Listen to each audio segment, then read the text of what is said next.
Good afternoon, my beautiful people. Na me Faith Omo TV. I wan just cook wetin dey hungry me this afternoon. You know, say we will be black. We like Africa food. You know na. So I wan just cook a garden egg. So my garden egg, I don already put am for fire.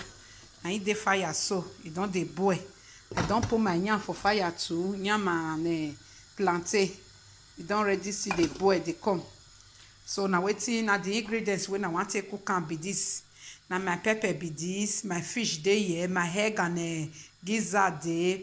So my onions, my salt and my maggi e dey here. So my olive oil dey here. So I love to use this.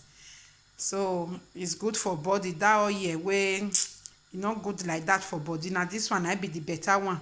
So tomatoes, I go put little for this multi tomatoes because the sliced one I no know say e no dey for house again. Supermarket don already close. So I will put a little tomatoes for this multi tomatoes. My people, this is what I will enjoy later, me and my beautiful mommy, my beautiful auntie. So now it be this, my people. And my garden egg I wan just cook. So the garden egg na Italy garden egg, no be our own.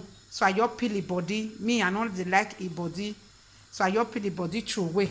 So some people like am to slice and put like that. As for me, I don't like am to put like that. So I need to peel the body through away so that it go dey neat. You know, say wetin person wan put for this belle, e need to neat, you know. So I greet una my people. If I don't cook am finish, I go give una the updates.